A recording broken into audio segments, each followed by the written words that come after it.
Hey guys, it's Nicole. Welcome back to another video. Today it's just a quick rapid fire one. I just want to run through the books I really want to get to in February. I have like videos I would really like to film for these, so I'm trying to like manifest those videos happening by putting them in this video. And these books, there's a few of them here that I've been meaning to get to for so long, so like it needs to happen. Let's just dive right into it. The first of which is what's it called? The Broken Earth Trilogy by N.K. Jemisin. I have read these first two books 2 years ago now, so I want to reread these first two and then get to this.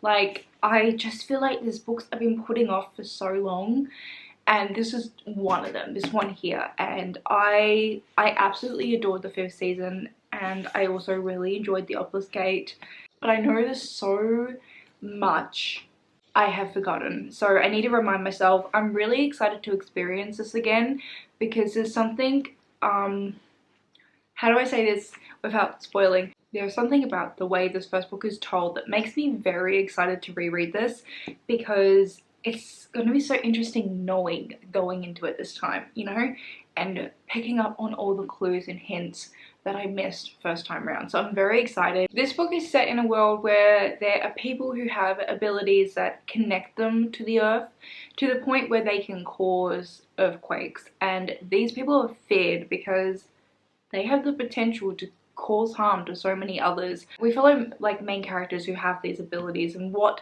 having those ability means for their life, like whether that's living it in hiding or whatever else. Also, on a similar note, I'm hoping to also read the entire Greenbone saga in February. I've actually made a start. I am like 50 pages in to Jade City and I'm having the best time. I love this so much. I've only read again the first two books, so same situation with the other trilogy, and then I just haven't read this book, the final book, Jade Legacy. I love rereading the first books in the series to get to the final book once the final book comes out. It's like my ultimate reading high. This book, Jade City, follows the Cole family, and they're basically like these mafia family rulers of the city of Kacon. In this world there is Jade, and Jade has magical properties but it can't be used by anyone, but this family can use it, and they do. It gives them extra ability, like extra speed, extra strength, and because they have the Jade power they are able to rule Kacon, and we follow the family members and I just love it so much. So I'm excited to like finally finish the series, but I'm also scared because I know from reading Jade War that there's like a lot of time that passes, and I believe this like last book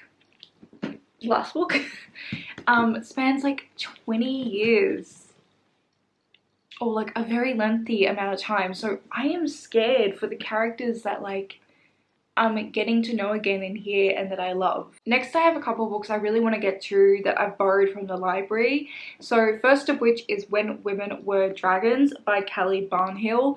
This book I kept seeing around last year, but it was a book I just wasn't taking in, and it took me like the entire year, not the entire year, but it took me like a while to clock that this is by Callie Barnhill, who wrote one of my favorite books ever, which is The Girl Who Drank the Moon. And I was like, how did I just like miss that? Do you ever just have books where the cover doesn't grab your attention, so you don't pay attention, and then you register who wrote this book and that this book might actually be really for you? I had that moment. All I know about this book is it's kind of a historical fantastical fiction story where we follow women who are turned into dragons, like the title says.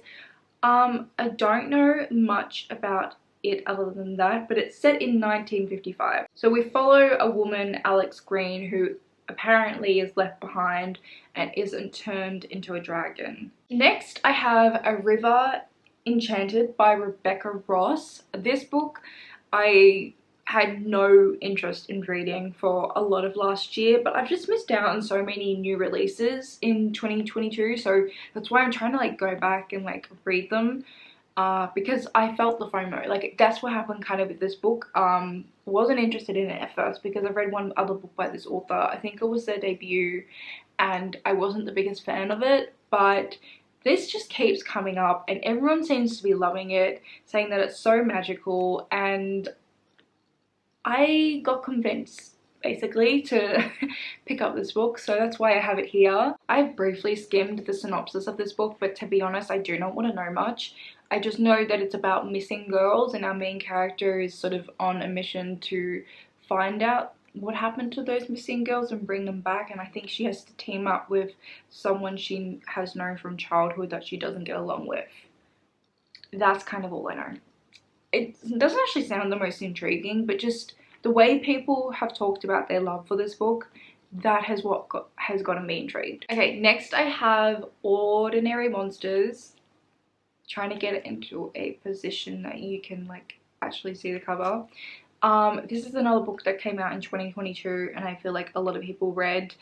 I am very intrigued. I don't feel like I've heard like the most positive things about this, but I'm very intrigued. It is a historical fantasy novel, and I know we follow two children in England who are being chased. I think we follow like a couple of other characters, and the children are being chased because they have magical powers. The next few are all audiobooks I'm planning to consume in February, the first of which is Finley Donovan Jumps the Gun, which is the third and final book in the Finley Donovan trilogy. I read the first two last year, loved them, and I listened to the audiobooks of those, so that's why I wanted to finish off the series as I read all the other two books. This book is basically just about a mum who gets caught up in all this crime and murder and shenanigans. It's a lot of fun. It's kind of unbelievable and a little bit wild, but I really enjoyed my time listening to the first two, so have to finish off the trilogy. And the next book I really want to get to is Forging Destiny. This is a book I just downloaded the other day of the Audible Plus catalog on Audible, so you can download it for free and listen to it for free. So the only reason I got this book was, first of all, the cover did capture my attention, but then I was reading the synopsis and it just sounded so similar to Daughter of the Moon Goddess that I'm very intrigued. So I wanted to give it a go for that reason, because Daughter of the Moon Goddess was one of my favourite books of last year. And then last but certainly not least is The Last Housewife by Ashley Winstead. I was really hoping to get to this before the year ended last year because I read two other books by this author and I absolutely loved them. So this is the last book of hers, or maybe not the last book, but this is her latest release from last year, and I really want to get to it. It's a thriller. I don't know too much else about it. I think there's a cult.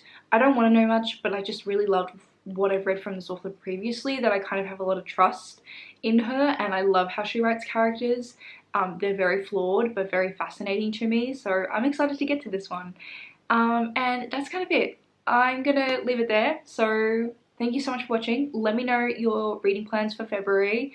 I realize I don't really have any romance books, but I'm prioritizing fantasy. That's what I really want to read at the moment. I miss my fantasy, so that's what I'm doing. Otherwise, I hope you're well, happy reading, and I hope to see you next time. Bye.